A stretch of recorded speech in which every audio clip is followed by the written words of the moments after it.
Wa salam, salut à tous, bienvenue sur Marc Atlantis. Aujourd'hui, nous allons parler du néo-punisme. C'est une idéologie tout à fait récente qui fait la suite du punisme, qui est en fait l'instauration carthaginois, de l'empire carthaginois, de la domination carthaginoise sur l'Afrique du Nord. Le punisme, c'est justement en quelque sorte l'anti-berbérisme, hein, si on veut. C'est justement l'arrivée des premiers colons phéniciens sur le nord de la Tunisie, et qui malheureusement a permis la création de Carthage, et finalement cela a permis cette première arabisation, si on veut, de l'Afrique du Nord, et qui malheureusement va conduire finalement à la création d'un peuple, et d'un peuple métis, qui est à la fois berbère, c'est-à-dire à la fois libyque, et en même temps phénicien. Donc le néo-punisme, en fait, c'est tout simplement, c'est la restauration de cette ancienne culture maghrébine et nord-africaine, qui est celle de l'époque phénicienne, mais dans notre contexte moderne. Il s'agit de gens qui sont nostalgiques de cette époque, qui pensent d'ailleurs que les Carthaginois sont des Berbères, des Libyens, qui pensent aussi que la religion des Phéniciens est une religion libyque, ou qui pensent encore que Carthage est une ville berbère, enfin libyenne.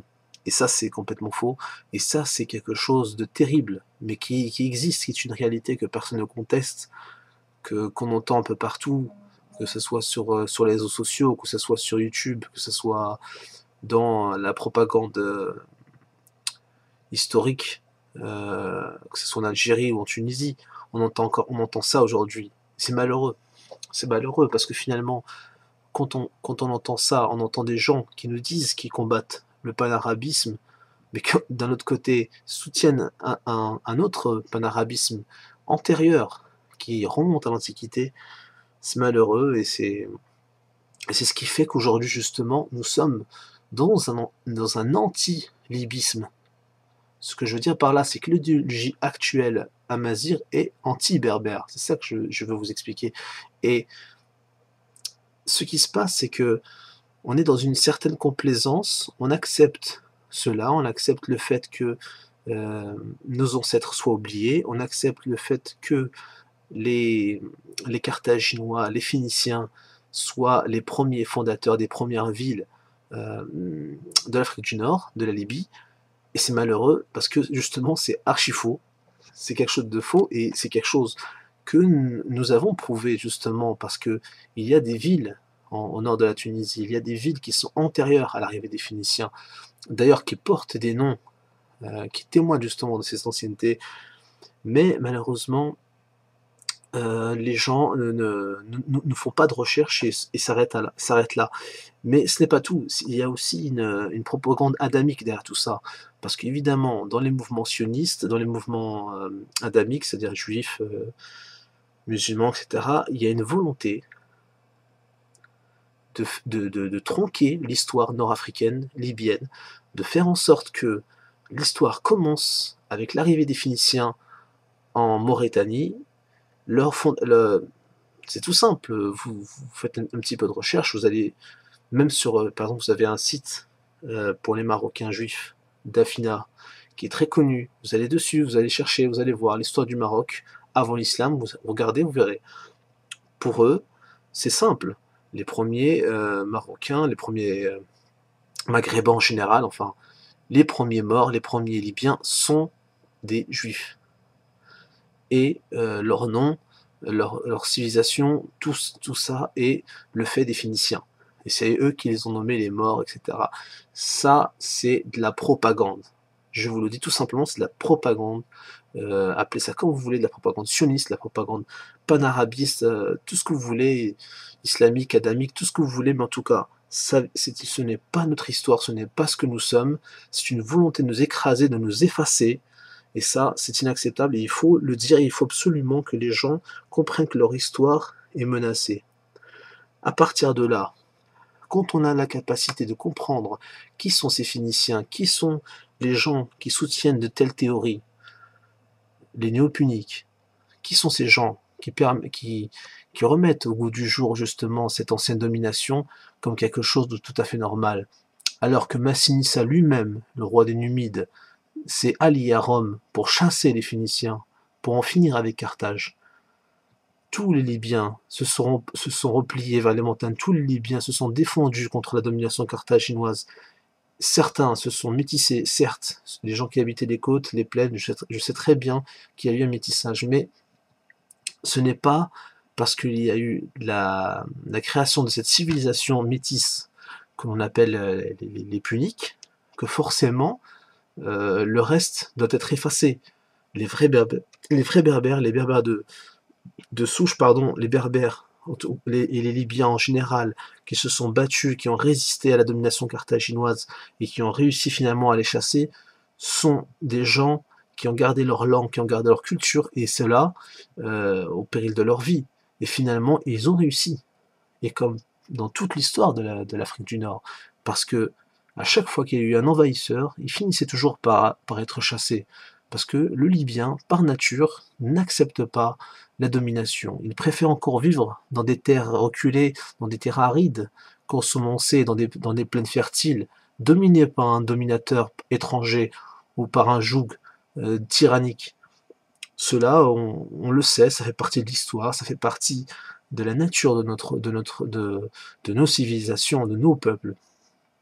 Maintenant, ce qu'il faut comprendre, c'est que le néopunisme est un vrai fléau, parce qu'aujourd'hui, nous avons des gens qui essaient de nous faire croire que les premiers arrivants, pardon, qui nous ont envahis, entre guillemets, les Phéniciens, et tout ce que ça sous-entend, parce que les Phéniciens, ce n'est pas un peuple, c'est un ensemble, c'est une confédération de peuples du Moyen-Orient, dont lesquels il y a les Cananéens, qui sont évidemment les Amazirs. Ce sont des colonisateurs venus du Moyen-Orient, venus de la région, de la bande autrefois nommée Jaffa, qui est, c'est-à-dire la Palestine, Israël et le Liban, etc. Ces gens-là sont des étrangers. Les historiens arabes le disent d'ailleurs très bien, les Amazirs viennent du Moyen-Orient et ont conquis le nord de la Tunisie. Ils parlent aussi d'une venue tardive, etc., etc. Mais ce ne sont en aucun cas ni des Libyens ni des Berbères. Les Amazirs sont des étrangers. Il faut le dire, il faut l'étudier, il faut le comprendre, parce que c'est malheureusement, évidemment, il ne fallait pas en attendre autrement des Arabes et des Phéniciens et de ceux que nous ont dominés. L'histoire a été écrite par les vainqueurs, donc forcément, ils ont gardé cela comme une norme, comme quelque chose de normal, mais n'ont jamais cherché à valoriser nos origines, nos vraies origines, qui sont libyques, qui sont nord-africaines, qui sont liées à Libya, qui sont liées à Poséidon, qui sont liées à nos ancêtres, nos glorieux ancêtres de l'Atlantide, et les Capsiens, etc., etc. Mais ceux-là, ils l'ont effacé, ils n'ont gardé que l'immigration et la conquête et la colonisation phénicienne comme norme. Nous ont nommé Amazir, c'est-à-dire descendant de Mazir, qui est un roi cananéen dans la Bible, qui fait partie de la généalogie biblique, descendant de Canaan et de Cham, et donc en finalité de Noé. Ça, c'est la propagande, tout simplement, qu'on nous a imposée. On nous a imposé. C'est une doctrine. On nous a imposé cette doctrine. Maintenant, est-ce qu'elle est vraie? Non, elle ne l'est pas. Mais effectivement, ce qui serait intéressant, c'est que les gens se posent la question. Que veut dire Amazir? D'où ça vient? Qu'est-ce que ça signifie? Alors on nous dit homme libre, mais vous savez très bien, on le sait tous, que ça ne veut pas dire cela. Parce que homme, ça se dit afghan en libique. africaine, ça n'a rien à voir avec Amazir. Et de toute façon, alors il y a d'autres versions qui parlent aussi d'Amazir en parlant du Tamacher dans le Sahara chez les Berbères. Il y aurait un mot qui ressemble justement à Amazir, qui voudrait, entre guillemets, dire l'homme libre, c'est-à-dire un nomade, quelque part. Voilà, un nomade. Cela dit, même le mot nomade ne se dit pas comme ça en Tamacher. Oui, ça se dit iberber, iberber. Donc, même ça, c'est une fausse théorie. Mais néanmoins, nous avons pas mal de théories farfelues. Hein. Partout, on entend des choses. On nous dit même que Amazir aurait des... Franchement, c'est de la gymnastique lexicale. On est en train de jouer avec les mots. Hein. Mais la réalité, c'est qu'Amazir signifie tout simplement... C'est sémite. Hein. Ça n'a rien de berbère, de libyque. C'est sémite. Ça signifie tout simplement Ben Mazir, c'est-à-dire descendant de Mazir, ou Ibn Mazir. Après, les gens disent Ait Mazir, en berbère pour désigner, pour dire voilà, les gens de Mazir. Après, ça va plus loin, on dit Tamazirt, Ait Mazirt. Donc, même le pays, la terre, hein, quand on dit Tamourt en libyque, ça a été modifié. Plus personne ne dit Tamourt, plus personne n'utilise les vrais termes libyques, on nous dit Ait Mazirt, on nous dit Tamazirt. Le pays de Mazir, quoi. C'est hallucinant, mais malheureusement, on en est arrivé à un degré, parce qu'en fait, malheureusement, les gens ne peuvent pas contredire la propagande officielle, ne peuvent pas contredire le dogmatisme, la doctrine officielle qui nous a été imposée par l'envahisseur arabe et par ceux qui les soutiennent évidemment. Malheureusement, on ne peut pas. Les gens ne peuvent pas contredire. Ils n'ont pas assez d'éléments pour pouvoir dire non, c'est faux, Amazir n'est pas mon nom, non, c'est faux, nous avons notre langue, avant la langue du colonisateur arabe, sémite, phénicien, juif, tout ce que vous voulez. Mais pour en arriver là, il faut évidemment déjà avoir les moyens pour se défendre. Ensuite, ce que j'ai envie de dire, c'est que le néopunisme aujourd'hui, c'est la norme. On nous a imposé ça. C'est tout récent, on voit des drapeaux kabyles partout. Les Kabyles en particulier sont les porte-drapeaux de cette idéologie. Cela ne veut pas dire que tous les Kabyles pensent que cela est la vérité. Il y a forcément des gens qui sont conscients et qui se posent des questions et qui veulent avoir des vraies réponses sur les vraies origines des Berbères et des Libyens en général. Mais malheureusement, la propagande étant ce qu'elle est, le peu de contre-vérité que les gens ont en leur possession fait que les gens ne critiquent pas. Ça passe comme une lettre à la poste. Les gens avalent ces mensonges, cette doctrine adamique, sémitique, qui essaye évidemment de nous affilier à un peuple qui n'est pas le nôtre. Parce que les Amazirs, les descendants de Mazir, sont des Cananéens. Donc on parle des Cananéens. C'est le peuple de Jéricho, leur capitale, etc. Ça renvoie à la Bible, ça renvoie à la culture du Moyen-Orient, c'est une autre affaire, c'est une autre histoire, ce n'est pas la nôtre. Donc nous ne sommes pas Amazirs, nous sommes Libyens, nous sommes de la Libye, nous sommes nord-africains, africains si vous voulez, berbères si vous voulez, mais en tout cas certainement pas Amazirs. Donc c'est malheureusement très difficile de pouvoir critiquer ça sans critiquer le mouvement berbériste, entre guillemets, qui promue justement cette fausse vérité, cette doctrine adamique un peu partout. Donc, il s'agit là maintenant de combattre ça, de dire non, et de refuser ça, et de mettre le débat en route, de dialoguer, et d'essayer de faire taire justement tout ce qu'on nous a imposé jusqu'ici, et ces gens surtout, parce qu'il y a beaucoup de porte-parole, il y a beaucoup de gens qui véhiculent cette idéologie-là, et qui n'est pas représentative de nos ancêtres, parce que quand on dit par exemple que nos ancêtres étaient des hommes libres, que c'était des gens qui n'obéissaient à aucun maître, etc., c'est complètement faux. Faut vraiment soit se mettre des œillères, soit être aveugle, sourd et muet, enfin je sais pas, faut vraiment vivre dans une autre planète pour croire que nos ancêtres étaient des gens sauvages et anarchistes. Pas du tout, au contraire, c'était des gens qui avaient des rois, c'était des gens qui adoraient leurs rois, qui leur vouaient même un culte. C'était des gens qui, au contraire, étaient très très loyaux.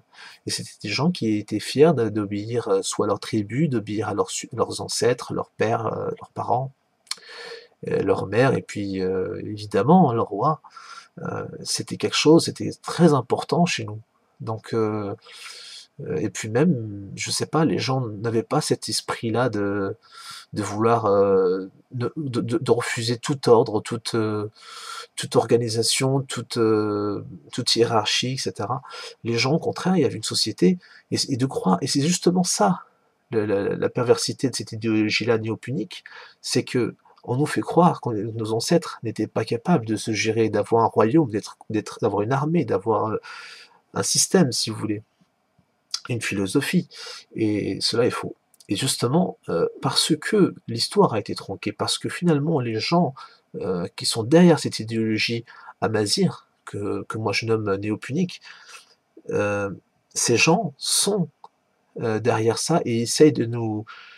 C'est malheureux, mais ils essayent de nous faire croire que notre histoire a commencé avec les Phéniciens. Ces gens-là tronquent l'histoire, ou alors peut-être qu'ils l'ignorent, mais en tout cas, ils ne gardent de l'histoire de nos ancêtres que la période où ils étaient sous domination phénicienne et sous domination arabe. Et finalement, oublient tout le reste.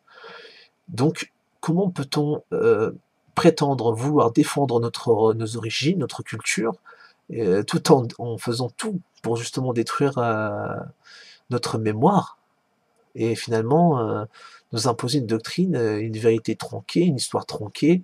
Je pense que voilà, vous avez compris, le néopunisme c'est quelque chose qu'il faut bannir absolument, qu'il faut revenir à nos vraies coutumes, à notre vraie histoire, qui n'est pas celle des Arabes ou des historiens arabes comme Ibn Khaldun et compagnie, et aussi revenir à notre histoire qui est bien antérieure aux Phéniciens, et de refuser justement cette arabisation, parce que beaucoup l'ignorent, mais malheureusement c'est la vérité. Les Phéniciens ont commencé à arabiser le Maghreb bien avant l'arrivée des Arabes, et oui, il faut le savoir, c'est quelque chose que très peu de gens savent, mais il faut le savoir, et il faut comprendre que la langue punique était la langue de la cour, chez Massinissa par exemple, le roi des Numides, donc c'était évidemment, on était sous domination, il faut le comprendre, donc tout simplement, ils ont marqué ces gens-là nous ont vraiment transmis leur religion, leur façon de vivre, leur façon de penser, mais ça n'a pas touché toute la Libye, ça n'a touché que la côte, que les pays proches de Carthage. Donc il faut pas, c'est comme si par exemple, je sais pas, c'est comme si finalement on ne retenait qu'1% de notre histoire, qui est celle de la sous domination phénicienne, et que 99% de notre histoire est oubliée, celle où évidemment on était nos propres maîtres, etc.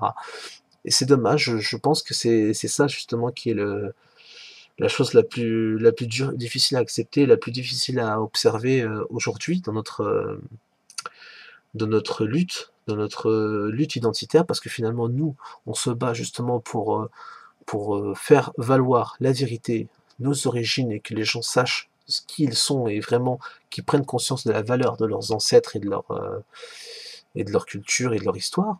Mais pour en arriver là, il faut déjà démystifier la chose, il faut désamorcer le néopunisme qui est un cancer qui est en train de ronger le bermérisme de l'intérieur, et qui est en train de nous mener finalement à un deuxième panarabisme. Parce que ce n'est rien d'autre que cela. C'est finalement, on est en train de combattre le panarabisme pour le remplacer par un autre. Je ne vois pas l'intérêt finalement. Si c'est pour revenir aux Phéniciens, si c'est pour revenir à cette idée-là que nous descendons de Mazir, des Cananéens, etc., c'est juste malheureux. Donc après, moi je parle pour ceux qui défendent cette idéologie-là et qui en sont les penseurs. Maintenant, pour 80-90% des gens qui suivent cette idéologie-là, c'est juste, comme je vous l'ai dit précédemment, c'est par faute de ne pas avoir d'arguments. C'est justement parce que les gens n'ont pas de contre-vérité à mettre en face sur la balance, pour pouvoir justement faire contrepoids et dire voilà, vous nous avez enseigné des mensonges, etc. Les gens n'ont pas d'autres voies. Il y a beaucoup de gens qui sont très identitaires, qui veulent absolument le retour de la langue libyque, de la langue berbère, qui veulent absolument le retour de leur culture, qui sont fiers de ce qu'ils sont, etc. Et ils ne savent pas comment faire cela. Donc la seule chose qu'ils ont, c'est le mouvement amazigh, c'est le mouvement néo-punique. Et c'est ce qu'ils voient à la télé, c'est ce qu'ils voient partout. Évidemment, personne ne se pose la question comment ça se fait que les panarabistes d'hier tolèrent aujourd'hui le mouvement néo-punique. Bon, ça c'est un autre débat. Mais bon, en tout cas, voilà, je vous ai exposé ça aujourd'hui parce que c'est quand même le sujet le plus important. Je sais que c'est un long sujet, il y a énormément de choses à évoquer là-dessus. On y reviendra, je ne ferai pas des vidéos là-dessus tout le temps, je ne vais pas vous matraquer ça parce que je sais que il y a beaucoup d'autres sujets qui nous attendent, il y a beaucoup de choses à évoquer et je vais essayer de varier justement pour que chacun puisse entendre d'autres choses et puis y trouver son compte parce qu'évidemment je ne prétends pas qu'il faudrait qu'on soit tous concentrés que sur un seul sujet et que finalement l'idéologie et l'actualité sont les choses les plus importantes. Cela dit, même si ce sujet englobe aussi d'autres sujets et c'est un sujet culturel et historique aussi, c'est un sujet très important, anthropologique, génétique, culturel, mais néanmoins c'est un sujet d'actualité, c'est un sujet épineux et je pense que je ferai d'autres vidéos dessus, mais vous inquiétez pas, je garderai toujours, j'essaierai de varier, de vous parler d'autres choses parce qu'évidemment il y a d'autres sujets que j'avais annoncé dans le préambule dont je dois vous parler et qui sont très importants aussi. Néanmoins, voilà, il fallait que je vous en parle parce que franchement, ça fait très très mal, ça fait de voir notre peuple aussi réduit à un niveau d'ignorance totale et désinformé parce que c'est quand même malheureux de penser que nos ancêtres n'étaient rien, voilà l'arrivée des Amazirs, des Phéniciens, des Canadiens si vous préférez. Et pareil, pour ceux qui pensent que nous étions rien avant l'arrivée des Arabes, finalement, si vous voulez, c'est la même chose. On en revient toujours à la même chose, que ce soit les Phéniciens, les Arabes, finalement, on en revient toujours à la même chose. On a ce complexe-là des empires d'Orient qui viennent et qui nous dominent. Donc, il faut arrêter, je pense, d'avoir ce complexe. Néanmoins, ensuite, il faudra arriver à avoir un avis critique et puis à s'émanciper, si vous voulez, de l'identité sémitique, adamique, etc. Il faut arriver justement à se valoriser, à comprendre qui nous sommes, et ensuite nous pourrons arriver à un résultat positif et savoir où nous allons et ce que nous allons faire de notre avenir, de notre peuple, de notre culture. Voilà. Je vous remercie à tous d'avoir regardé cette vidéo. Et puis à très bientôt pour d'autres vidéos sur la chaîne. N'hésitez pas à laisser un commentaire, à nous dire ce qui vous plairait comme sujet, ce qu'on pourrait évoquer. Voilà. Donc je vous laisse. Salut à tous.